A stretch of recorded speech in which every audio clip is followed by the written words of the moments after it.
Bueno, estamos en comunicación ahora con Pablo Bombey, él es médico infectólogo. Aquí Antonio Fernández Llorente y Daniela Ballester los saludamos. Pablo, muy buenas tardes. ¿Qué tal? Buenas tardes, ¿cómo están ustedes? Bien, intentando entender todo esto, ¿no? Porque hay mucha gente enojada, quiere salir a la calle, y uno se empieza a preguntar y preguntar a los que realmente saben qué puede pasar si se empieza a habilitar la circulación masiva, ¿no? Y el transporte público. Bueno, es comprensible después de tanto tiempo de aislamiento y de cuarentena que la gente quiera movilizarse, eso es absolutamente entendible. Lo que hay que tener presente es que a partir de la semana que viene, cuando haya flexibilización, que va a ser distinto en distintos lugares del país, habrá gente que se va a poder movilizar que hasta ahora no lo podía hacer, pero va a ser muy importante, tal vez más importante que ahora todavía, el cumplimiento de las medidas de distanciamiento social, la higiene de manos, no tocarse la cara después de haber transitado y tocado superficies tocadas por otras personas, en fin, ser muy riguroso con esas medidas, porque si no, lo que va a ocurrir es que vamos a empezar a ver un número creciente de casos. Y además muchas de esas personas que van a estar transitando a partir de la semana que viene, también seguramente en su ámbito del hogar tienen personas con riesgo de complicaciones, o adultos mayores o personas de cualquier edad con enfermedades con riesgo. Entonces tenemos que ser muy cuidadosos todas las personas que se empiecen a movilizar para que no lleven la infección, no se infecten y además no lleven la infección a sus hogares, a otras personas con riesgo. Eso es fundamental para que podamos ir de a poco liberando la cuarentena y el aislamiento obligatorio. Como ustedes mencionaban antes, es lógico que la gente está ansiosa y es absolutamente entendible, pero también tenemos que entender que si esto se hace en forma desordenada y sin controles, vamos a tener casos en aumento y eso nos va a volver hacia atrás las medidas. Pablo, lo hablábamos recién con el vicejefe de gobierno de la ciudad de Buenos Aires, ¿no? Uno de los temas y lo que genera preocupación es lo que sucede en los asentamientos, ¿no? De la ciudad de Buenos Aires, bueno, el Gran Buenos Aires, donde no es posible realizar un aislamiento como recomiendan, ¿no? Los médicos, los especialistas. De hecho, hubo una víctima fatal en la Villa 31, una mujer de más de 80 años el pasado fin de semana. ¿Qué grado de preocupación le asignaría a esta situación de que ya se estén dando los primeros casos y víctimas fatales en estos lugares? Bueno, indudablemente la aparición de casos en lugares donde la posibilidad de hacer aislamiento y distanciamiento social es más limitada genera una gran preocupación.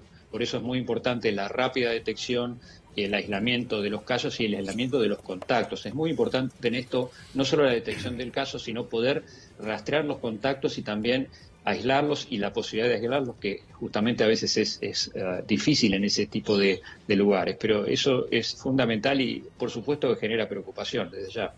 No, y aparte me imagino la preocupación que tendrán digamos, con el uso masivo del transporte público, porque digamos, el ingreso a la ciudad de Buenos Aires es masivo, habrá que ver cómo se recomienda por horas, pero digamos, si se habilitan todos los oficios, el transporte público va a ser un foco de contagio importante. Indudablemente, Antonio, el transporte público yo diría que es la clave de todo esto. Por eso también la flexibilización tiene que ver con cuánta gente se puede movilizar, Claro. qué proporción de gente va a aumentar en el transporte público en los próximos días con la flexibilización, y yo creo que eso el gobierno lo tiene en cuenta para ver qué áreas se liberan, porque el transporte público, imaginémonos, es un lugar cerrado donde hay mucha gente que viaja a veces más de una hora, donde a veces la ventilación no es la mejor, donde no se puede mantener el distanciamiento social de 2 metros, entonces es un lugar clave. Y yo creo que hoy aquellos que tienen posibilidad de trasladarse por sus propios medios lo deberían hacer, para justamente liberar el transporte público para aquellos que no tienen forma de movilizarse de otra forma y dejar más espacio en el transporte público para evitar o disminuir el riesgo de transmisión. Que con la utilización del barbijo, el lavado de manos, todo eso se va, no es que uno no pueda viajar, pero tiene que tomar esas precauciones y cuanto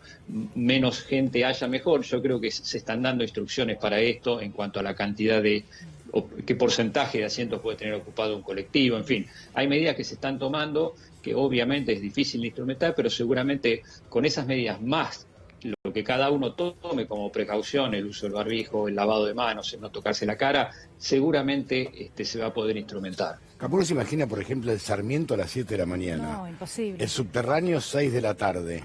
de regreso a casa, los colectivos que ingresan a la ciudad que vienen atiborrados de gente, realmente es una situación muy complicada, por más que uno se cuide, no se sabe quién está enfrente, y vienen, digamos, la gente viaja compactada.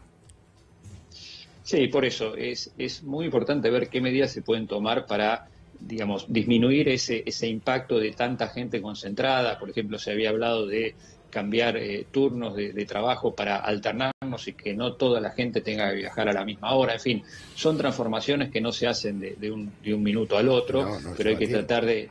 Claro, hay que tratar de ir viendo de que se puedan ir haciendo para proteger lo máximo que se pueda a la gente, ¿no?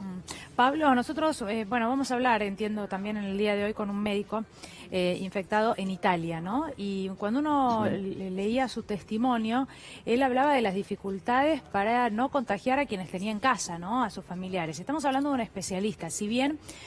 hay que resaltar que estaba, entiendo, como todos los especialistas, en contacto directo con el virus casi todo el tiempo, ¿no? También sirve darle a la gente una idea de lo fácil que es contagiar. Este hombre contaba que, bueno, en algunas oportunidades se lavaba las manos muchas veces o se bañaba 2 veces y que aún así contagiaba igual o contagió igual. Se va de las manos, ¿no? Da la sensación de que no hay forma de controlarlo estrictamente para evitar el contagio. A ver, en el ámbito de salud nosotros que trabajamos y vemos cuáles son las medidas que hay que tomar, la verdad es que cuando uno toma todas las medidas de precaución, yo estoy hablando del ámbito hospitalario, sí, es muy bajo la posibilidad de contagiar. Obviamente que uno no puede reproducir en su casa lo mismo que hace en el hospital, pero el distanciamiento a 2 metros, el lavado de manos frecuentes, el tratar en la medida de lo posible, si uno tiene un ambiente, ese ambiente destinarlo a la persona que está enferma, en la limpieza del baño si es compartido cuando lo utilizan, son todas medidas que tal vez antes no eran tan claras y ahora las tenemos mucho más claras. Es decir, lo ideal es que una persona que está enferma no esté en su domicilio. Por eso hoy, por ejemplo, en la Ciudad de Buenos Aires, todas las personas con coronavirus se están internando, aunque no tengan síntomas, justamente por esto que ustedes mencionaban, ¿no? Del riesgo de la transmisión dentro del hogar. Lo que pasa es que el cansancio... sí. No, por eso, pero lo que decía Diego Santilli antes de tener hoteles o lugares donde la gente se pueda aislar, aunque tenga síntomas leves, pero justamente el periodo de mayor transmisión de esta enfermedad es desde 2 días antes hasta 5 o 6 días después de haber comenzado los síntomas, en general. Con lo cual, si uno tiene posibilidad de aislamiento durante ese periodo, es muy probable que el riesgo de transmisión hacia los convivientes se disminuya muchísimo. Claro, yo le iba a decir que también entiendo que el tema del cansancio, ¿no? Después de mucho tiempo, uno tal vez los primeros días puede o es más riguroso y hay un momento en que realmente es agotador, ¿no? Desinfectar todo lo que uno toca, lo que uno usa, el mecanismo para la llegada a casa, y ahí es donde, bueno, algo se filtra y se produce un contagio. Bueno, justamente eso es lo que tenemos que evitar y justamente los medios de comunicación como el de ustedes son muy importantes para mantener en la gente esa necesidad de cumplir con estas pautas de limpieza, de aislamiento, de distanciamiento, que son las que van a permitir que uno no se infecte. Obviamente que a todos nos cansa y a nosotros nos pasa en el hospital que a veces uno tiene que hacer muchas veces el mismo procedimiento, pero hay que hacerlo porque es la forma de mantener libre o mantener lejos la enfermedad, y eso es muy importante, y repetirlo como ustedes nos permiten hacerlo en los medios de difusión es lo que ayuda a la gente a no olvidarse de estas medidas, que siempre son importantes y que no hay que descuidarse, porque un descuido es lo que puede